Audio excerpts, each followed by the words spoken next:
ओम नमः शिवाय। 11वां अध्याय। कुमार के प्रलंबन। विजय। ब्रह्मा जी बोले, हे नारद, इसी समय वाणासुर नामक दैत्य से पीड़ित क्रौंच नामक पर्वत ने कुमार के पास जाकर उनकी बड़ी स्तुति की और कहा कि हे प्रभु, मुझे वाणासुर बड़ा कष्ट दे रहा है, आप मेरी रक्षा कीजिए। तब क्रौंच की स्तुति से प्रश्न हो स्कंद जी ने उसे संतावना दी और शिव जी का ध्यान कर वह वहीं बैठे बैठे बाण के लिए जो एक शक्ति छोड़ी तो वह उससे भस्म कर शीघ्र ही कुमार के पास लौट आई। कुमार ने क्रौंच से कहा कि अब तुम निर्भय हो, अपने घर जाओ। वह दैत्य नष्ट हो गया। राजा क्रौंच कुमार का यह वचन सुनकर उनकी स्तुति कर अपने घर लौट गया। वहां जाकर उसने शंकर जी के प्रसन्नार्थ उनके 3 लिंगों की स्थापना की। प्रतिज्ञावेश्वर, कपालेश्वर और कुमारेश्वर, ये तीनों लिंग सिद्धिदायक हैं।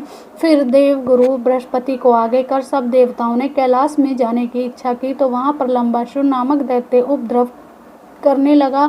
उससे पीड़ित शेष जी का पुत्र कुमुद कुमार की शरण आया। गिरिजा पुत्र की बड़ी स्तुति की। कुमार ने प्रश्न हो शक्ति चला प्रलंब का संहार कर दिया। वह असुर अपने अनुचरों सहित मारा गया। शेष पुत्र कुमुद शिव पुत्र कुमार की स्तुति कर अपने घर पाताल आया और कुमार का सबसे अद्भुत चरित्र कहा। जो मनुष्य कुमार के इस चरित्र को पढ़ता और सुनता है उसे शिवलोक की प्राप्ति होती है तथा वह यहाँ परम सुख भोग कर अंत में दिव्य मोक्ष को भी प्राप्त करता है। ओम नमः शिवाय। 12वां अध्याय। ब्रह्मा जी कहते हैं, अब विष्णु आदि सब देवता परमोत्सव कर कुमार को कैलाश चलने की प्रेरणा देने लगे। कुमार ने पर्वतराज हिमालय को आशीर्वचन दे कैलाश की यात्रा की। देवता मांगलिक जय शब्द करने लगे। कुमार एक परम दिव्य विमान पर बैठ अपने साथ देवताओं को बैठाकर शिव जी की जय बोलते हुए उनके पास आए। आनंद ध्वनि करते हुए सब शिव जी के पर्वत पर पहुँचे। विष्णु आदि ने शिव जी को प्रणाम कर उनकी बड़ी स्तुति की। कुमार भी बड़ी नम्रता से विमान से उतर सिंहासन पर बैठे शिव पार्वती को प्रणाम किए। शिव जी ने आनंद में आकर पुत्र का मुख चुंबन कर तारक शत्रु महापुत्र कुमार पर बड़ा स्नेह किया। पार्वती जी ने भी कुमार को उठाकर गोद में बैठा लिया और सिर पर हाथ रखकर चुंबन किया। शिव पार्वती का उन पर बड़ा प्रेम हुआ। शिव मंदिर में बड़ा उत्सव मनाया गया। नमस्कार और जय का बहुत शब्द हुआ। विष्णु आदि देवताओं ने स्कंद जी को आगे कर शिव जी की बड़ी स्तुति की। सर्वेश्वर स्वराट प्रश्न हो हंसने लगे। फिर विष्णु आदि देवताओं से बोले, हे मैं देवताओं के लिए कृपा का कोश हूँ, मैं दुष्टों को मारने वाला त्रिलोकी का अधिपति भक्त वत्सल शंकर हूँ। मैं सबका कर्ता भरता हरता और विकार रहित हूँ। तुम पर जब दुख पड़े मुझे स्मरण करो, मैं तुम्हें सुखी करूंगा। यह सुन कुमार सहित सब देवता हर्षित हो अपने स्थान को चले गए। कुमार अपने माता पिता शिव पार्वती के पास उसी पर्वत पर निवास करने लगे। हे नारद, यह मैंने तुमसे कुमार के सब चरित्र कहे, अब आगे क्या सुनना चाहते हो वह कहो। ओम नमः शिवाय। 13वां अध्याय। गणेश उत्पत्ति और चरित्र। सूत जी कहते हैं, तारकासुर के शत्रु स्कंद का यह चरित्र सुनकर नारद जी बहुत प्रसन्न हुए। उन्होंने ब्रह्मा जी से कहा कि हे प्रजानाथ, स्वामी कार्तिकेय का यह अमृतमय चरित्र तो मैंने सुना, अब कृपा करके सब मंगलों के भी मंगल श्री गणेश जी का दिव्य चरित्र मुझे सुनाइए। तब नारद जी के इस प्रकार के वचनों को सुनकर ब्रह्मा जी प्रसन्न हो शिव जी का स्मरण करते हुए बोले, हे नारद जी, कल्प भेद से गणेश जी के कई प्रकार के चरित्र हैं। उनमें से एक बार शनि की दृष्टि से उनका सिर छेदन हुआ और हाथी का सिर जोड़ा। श्वेत कल्प में होने वाले गणेश जी की उत्पत्ति कहता हूँ, जिसमें कृपालु शंकर जी ने ही उनका सिरोच्छेदन किया था।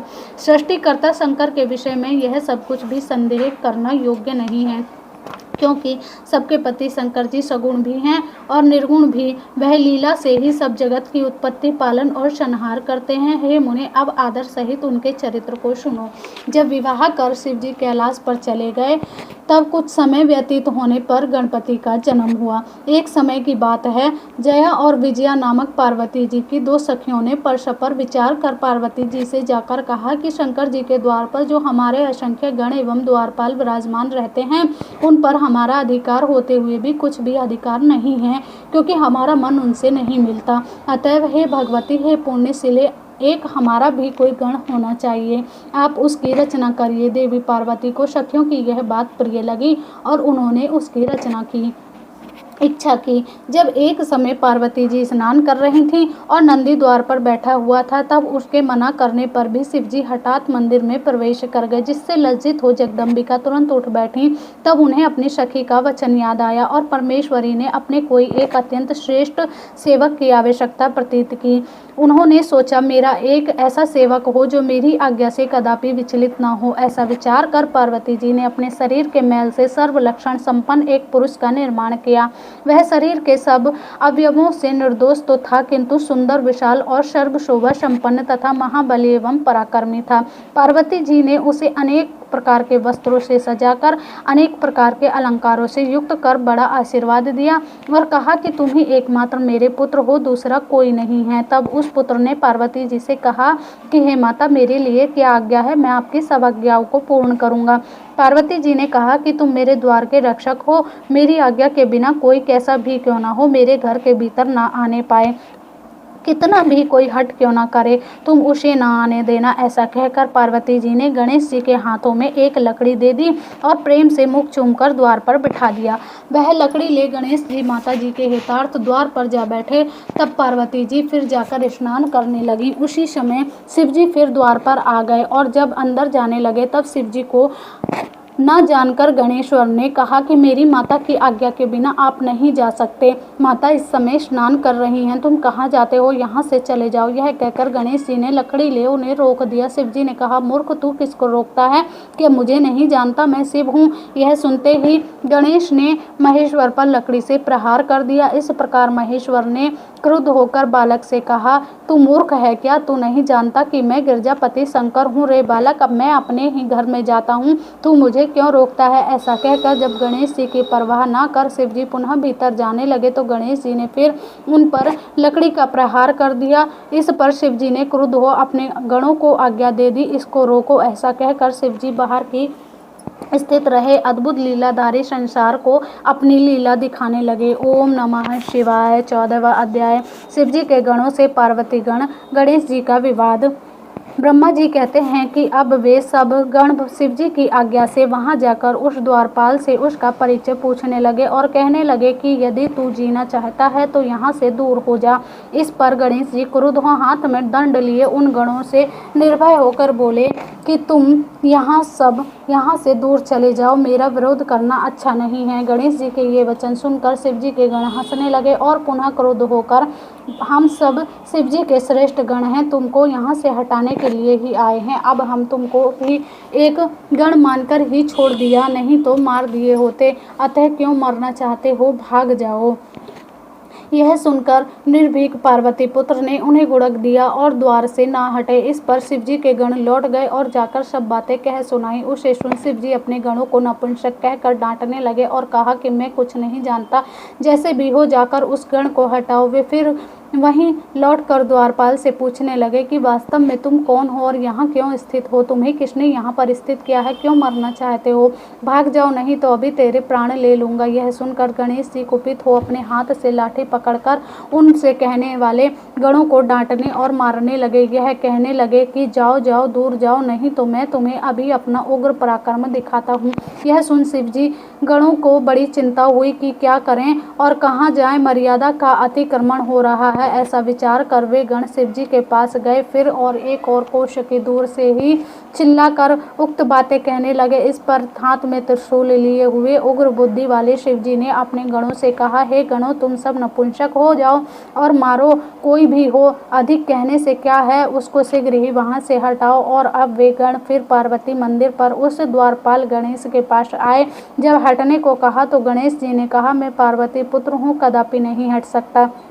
इतने में द्वार पर हल्ला होता सुनकर पार्वती जी ने अपनी एक सखी को भेजा कि देख वहाँ क्या हो रहा है। सखी देखकर हर्षित हो सब वृतांत पार्वती जी से कहा। साथ ही यह भी कहा कि अच्छा हुआ जो नहीं आने दिया, अन्यथा शिव जी तो सर्वदा बिना कहे सुने ही अंदर घुस आया करते हैं। हे देवी, तुमको अपना मान नहीं छोड़ना चाहिए। पार्वती जी ने कहा, ठीक है, परंतु यह तो देखो कि क्षण भर के लिए मेरा पुत्र द्वार पर स्थित न हुआ कि उनके गण आकर बलात्कार करने लगे। फिर मैं विनय और नम्रता को क्यों अपनाऊं, जो होगा देखा जाएगा। यह विचार कर पार्वती जी ने फिर एक सखी को द्वार पर भेजा। उसने आकर गणेश जी से कहा कि हे भद्रे, तुमने ठीक किया जो उन्हें बल से घुसने नहीं दिया। तुमको ये सब गण जीत नहीं सकते, इसमें शत्रुता की भी कोई बात नहीं है। तब सखी द्वारा माता के संदेश पाकर गणेश जी बड़े प्रसन्न हुए और उन्हें बड़ा फल प्राप्त हुआ। अब वे अपनी कक्ष, पगड़ी और जंघिया को कसकर बांधकर निर्भय हो उन गणों से बोले, मैं तो पार्वती का पुत्र हूँ और तुम शिव के गण हो। क्षमता प्राप्त दोनों अपना कर्तव्य पालन करें। क्या एक तुम ही द्वारपाल हो, मैं नहीं? यदि तुम सब यहाँ स्थित हो तो मैं भी यहाँ ही स्थित रहूंगा। इस समय मैं पार्वती जी की आज्ञा से स्थित हो उनकी आज्ञा का पालन करूंगा, तुम भी शिव की आज्ञा का पालन करो। यह सुन शिव के गण हठ पूर्वक फिर मंदिर में नहीं गए और शिव जी के पास लौटकर सब वृतांत निवेदन किया। यह सुनकर शिव जी लौकिक गति का आश्रय ले अपने गणों से बोले, अच्छा तो अब युद्ध न करो, क्योंकि तुम सब हमारे गण हो, वह पार्वती का गण है, परंतु विनय करने से भी लोक में हमारी अप्रतिष्ठिता होगी और यह सब यही कहेंगे कि शिवजी स्त्री के वश में है। इस कारण अब नीति युक्त कार्य करो।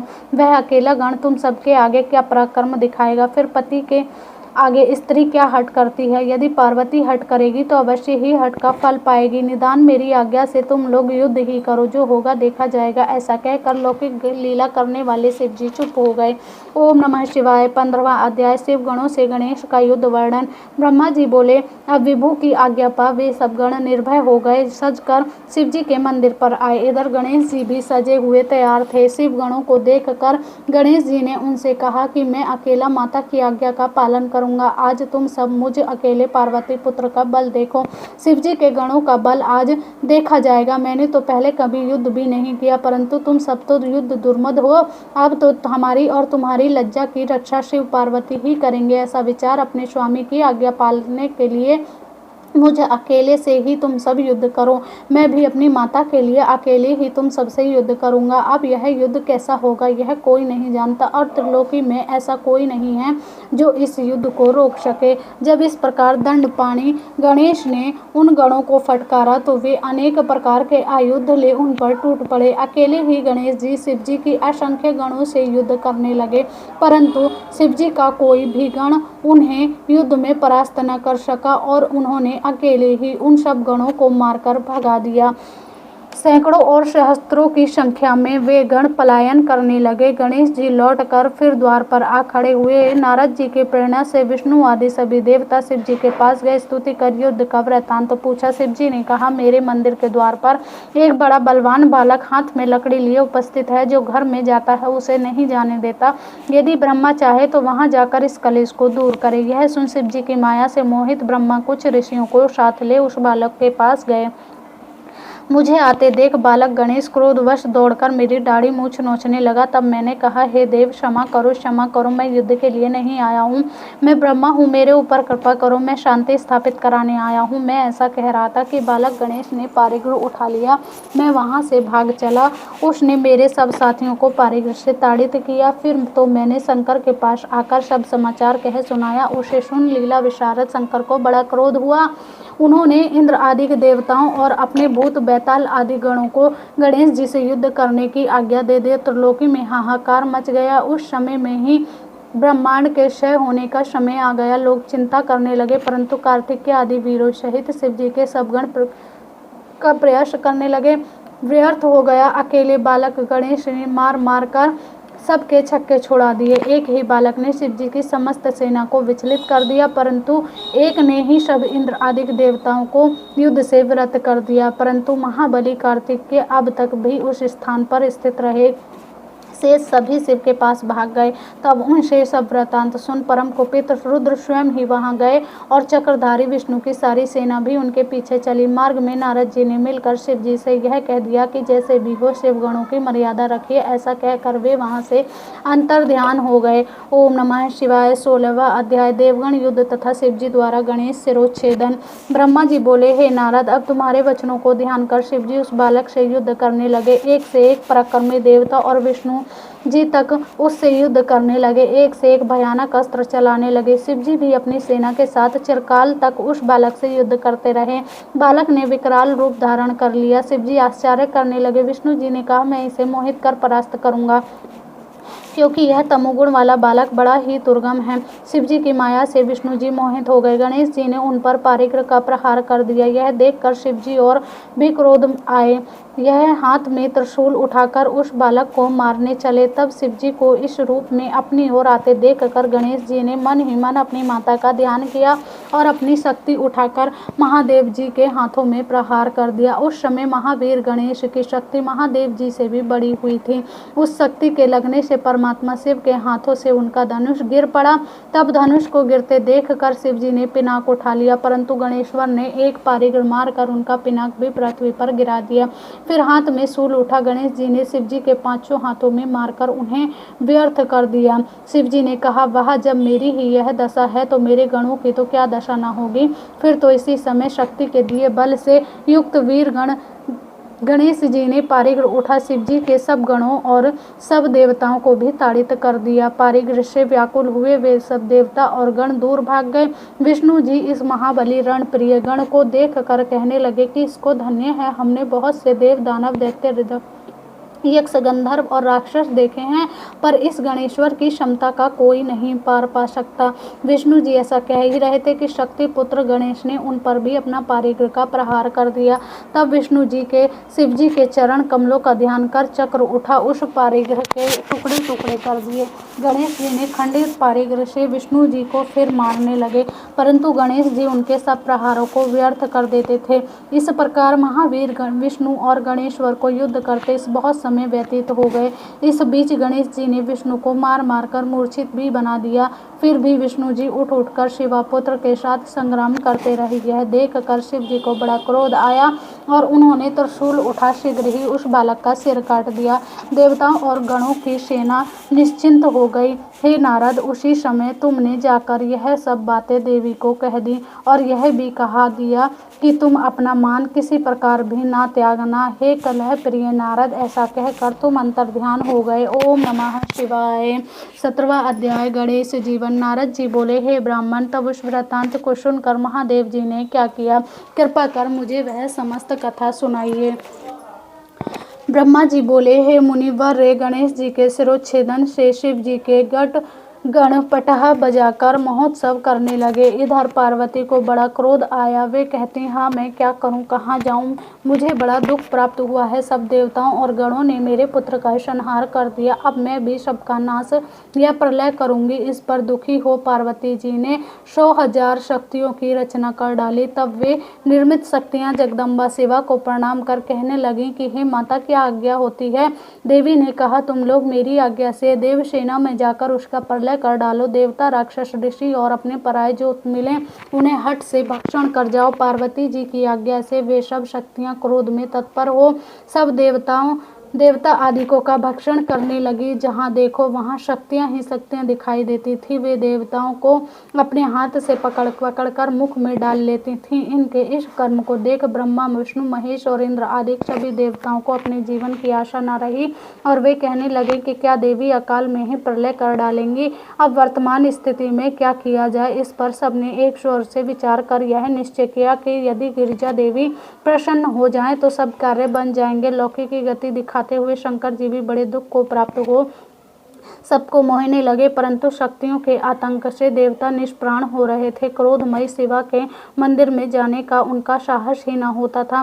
पार्वती का महाप्रकाशित तेज सभी को संतप्त कर रहा था। सारे देवता भयभीत हो दूर ही स्थित थे। उसी समय दिव्य दर्शन नारद जी वहां आए तथा ब्रह्मा, विष्णु और शंकर को प्रणाम कर शांति स्थापना का विचार करने लगे। सब देवताओं ने कहा, हे नारद, तुम्हें अग्रणी बना शिवा के पास चलने का हमने प्रस्ताव स्वीकार किया है। सबने शिवा के पास पहुंचकर अनेक शस्त्रों से उनकी स्तुति की।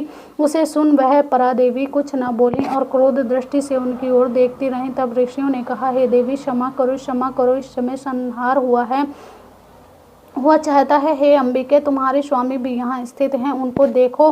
साथ ही हम ब्रह्मा, विष्णु आदि देवताओं और आप ही देखो। साथ ही हम ब्रह्मा, विष्णु आदि देवता और आपकी समस्त प्रजा यहाँ हाथ जोड़े खड़ी है। हे परमेश्वरी, अब इनका सबका अपराध क्षमा कीजिए, हम सभी व्याकुल हैं, हमारी शांति कीजिए। जब इस प्रकार कहते हुए सब देवता बड़ी दीनता और व्याकुलता से हाथ जोड़े हुए उन चंडिका के समक्ष खड़े हो गए, तब वह भगवती करुणा कर उन देवताओं से इस प्रकार बोली, यदि मेरा पुत्र जी जाए और तुम सबके मध्य में पूजनीय हो तो यह संहार नहीं होगा, अन्यथा शांति नहीं होगी। भगवती के ऐसा कहने पर सब देवताओं ने शिव जी से इसके लिए प्रार्थना की। शिव जी ने कहा, ठीक है, हम लोगों को वही करना चाहिए जिसमें सब लोगों का मंगल हो।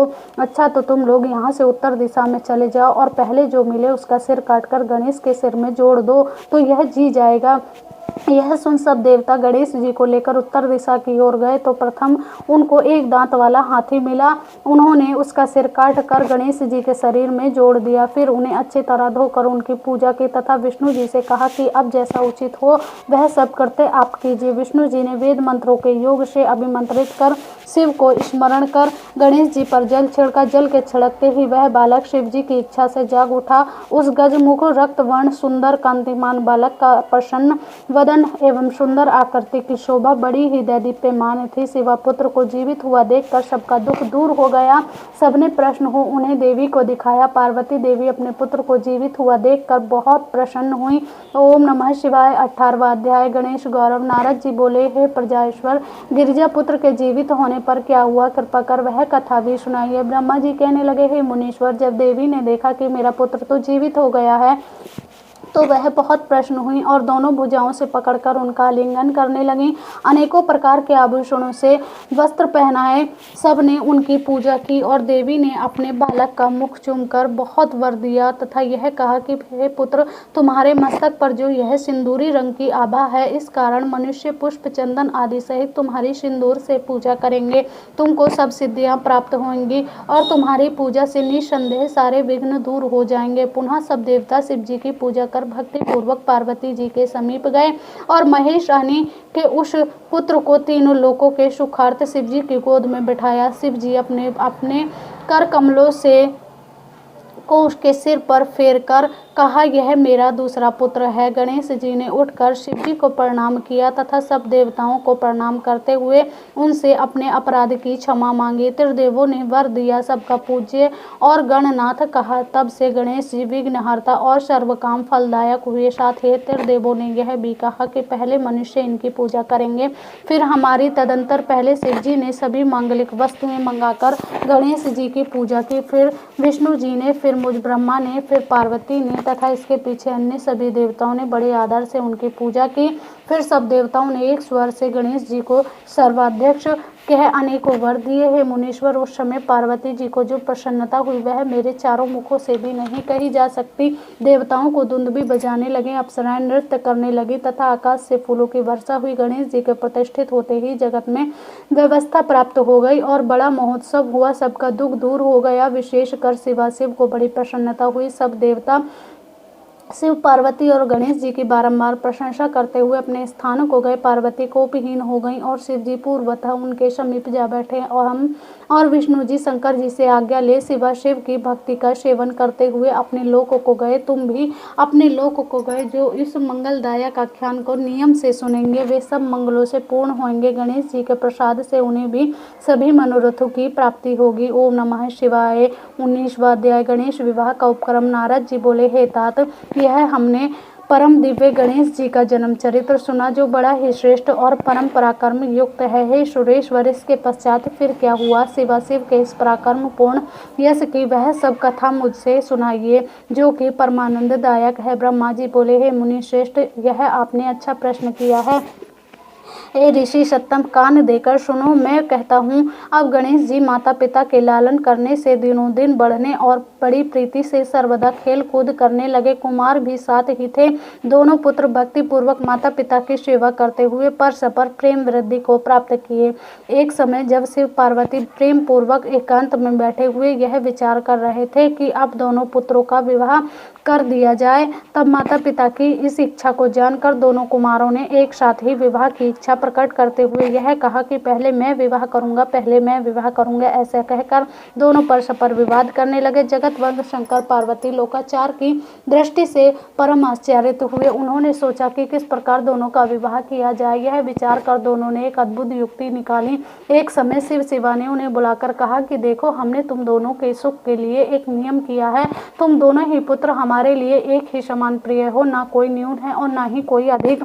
इस कारण तुम्हारे लिए हम हमने यह प्रतिज्ञा की है कि जो पहले समस्त पृथ्वी की परिक्रमा करके हमारे पास पहुंचाएगा उसका शुभ विवाह पहले किया जाएगा। तब माता पिता के यह वचन सुनकर महाबली कार्तिकेय जी तत्काल ही पृथ्वी पर प्रतीक्षणा के लिए चल दिए और बुद्धिमान गणेश जी अब तक वहां स्थित रहे और बार बार बुद्धि से विचार करने लगे कि क्या करूं, कहां जाऊं, मुझसे तो एक कोश भी नहीं चला जा सकता, फिर पृथ्वी की प्रदक्षिणा करना तो बहुत कठिन है। यह विचार कर गणेश जी अपने घर में जा स्नान ध्यान कर माता पिता से बोले कि आप दोनों सिंहासन पर बैठिए, मैं पूजा करूंगा। पार्वती शंकर गणेश जी की पूजा ग्रहण करने बैठे। गणेश जी ने उन दोनों की पूजा कर परिक्रमा की, फिर हाथ जोड़ प्रेम पूर्वक माता पिता की स्तुति कर बोले, आप मेरा सुंदर विवाह कर दें। शिव ने कहा, क्या तुम पृथ्वी की परिक्रमा कर आए? कुमार कह गए हैं, जाओ तुम भी शीघ्र ही परिक्रमा कराओ। गणेश जी माता पिता के यह वचन सुनकर किंचित क्रोध से बोले, हे माता जी पिताजी, आप दोनों कर्मरूप स्वयं ही बड़े बुद्धिमान हैं, अतः मेरी यह बात सुनिए कि जब मैंने आपकी 7 बार परिक्रमा कर ली तब फिर आप यह कैसे कह सकते हैं कि पृथ्वी की परिक्रमा कर आओ। शिव ने कहा, हे पुत्र, तुमने इस महान पृथ्वी की कब प्रदक्षिणा की है? गणेश जी ने कहा, जब मैंने आप दोनों की पूजा और परिक्रमा कर ली तो समस्त पृथ्वी की परिक्रमा हो गई। यदि यह वेद शास्त्र सम्मत हो तो आप मानिए, अन्यथा नहीं। मेरे विचार से तो जो अपने माता पिता की पूजा करके उनकी प्रदक्षिणा करता है उसे पृथ्वी प्रदक्षिणा का फल निश्चय ही प्राप्त हो जाता है। वेद शास्त्र जो कहते हैं वही आपको भी करना चाहिए, अन्यथा शास्त्र असत्य हो जाएगा। अतएव अब आपको शीघ्र ही मेरा विवाह कर देना चाहिए, या तो यह कीजिए या वेद शास्त्र की मर्यादा को ही असत्य कर दीजिए। ऐसा कहकर बुद्धिमानों में श्रेष्ठ महाज्ञानी पार्वती पुत्र गणेश जी चुप हो गए। तब विश्व के माता पिता पार्वती शंकर जी गणेश जी के ये वचन सुनकर बड़े ही आश्चर्यित हुए और पुत्र की विलक्षण बुद्धि की प्रशंसा कर बोले, हे पुत्र, अवश्य ही तुम्हारा कहना यथार्थ है। तुमने जो कुछ किया है उसको कोई भी नहीं कर सकता। तुम्हारी बात हम दोनों ने मान ली। इस प्रकार बुद्धिमान गणेश जी को आश्वासन देकर शिव पार्वती ने उनके विवाह की इच्छा की। ओम नमः शिवाय। 20वां अध्याय। गणेश जी का विवाह। ब्रह्मा जी बोले, इस समय विश्वरूप नामक प्रजापति ने शिव के पास आकर अपनी सिद्धि और बुद्धि नामक दोनों कन्याओं को लिए विवाह के लिए बातचीत आरंभ की। शिव ने उनका प्रस्ताव स्वीकार किया और उनके साथ गणेश जी का विवाह निश्चित कर लिया। पार्वती और शंकर के विवाह की तरह ही सब देवता इस विवाह में भी आए। विश्वकर्मा ने गणेश जी का विवाह कराया। सब देवताओं और ऋषियों ने बड़ी प्रसन्नता व्यक्त की। गणेश जी भी बहुत प्रसन्न हुए। कितने ही समय पश्चात गणेश जी ही दोनों स्त्रियों से 2 सुंदर पुत्र उत्पन्न हुए। सिद्धि से क्षेम और बुद्धि से लाभ नामक 2 पुत्र हुए। इस प्रकार जब तक गणेश जी ने अचिंत्य सुख भोग किया तब तक प्रदक्षिणा कर कार्तिकेय जी भी वहां आ गए। परंतु जब वह घर पहुंचने ही वाले थे कि उनके पहले ही नारद से उनकी भेंट हो गई। तुमने नारद उनसे यह कह दिया कि अब घर जाकर क्या करने जाते हो? तुम्हारे माता पिता ने जैसा किया है वैसा कोई भी इस लोक में नहीं कर सकता। तुमको तो पृथ्वी प्रदक्षिणा के लिए भेज दिया और इधर गणेश जी का परम शोभन विवाह करा दिया। प्रजापति विश्वरूप की 2 सुंदर कन्याएं, उनकी 2 स्त्री हैं, उनके 2 पुत्र भी हो चुके हैं। इस प्रकार उन्होंने तुमको छला है। मेरी समझ से तुम्हारे माता पिता ने तुम्हारे साथ यह अच्छा नहीं किया। सत्य ही है, यदि माता विष दे या पिता बेच दे अथवा यदि राजा सर्वस्व हरण कर ले तो फिर किससे कहा जा सकता है? बुद्धिमान को उचित है कि ऐसों का मुंह ना देखे। हे नारद, तुमसे ऐसी बात सुनते ही कुमार के क्रोध की सीमा न रही। किसी प्रकार घर तक तो पहुंचे, किंतु माता पिता को प्रणाम कर तत्क्षण उनके मना करने पर भी क्रौंच पर्वत पर तप करने चले गए। शिव पार्वती ने बहुत पूछा तो कह दिया कि आप दोनों ने मेरे साथ कपट का व्यवहार किया है। कुमार के विरह में पार्वती जी को बहुत दुख हुआ। वे दीनता पूर्वक शंकर जी से कहने सुनकर उन्हें साथ ले क्रौंच पर्वत पर गईं। तब पार्वती जी और शंकर जी को वहां आते देख कुमार विरक्त हो वहां से अन्यत्र चले गए। शंकर पार्वती ने वहां जाकर कुमार से भेंट की। तब से उन दोनों स्थानों में कार्तिक कुमार सहित शंकर पार्वती का बड़ा महत्व है। अब तक माननीय है जो इस कथा को पढ़ता पढ़ाता और सुनता है अथवा दूसरों को सुनाता है उसकी सभी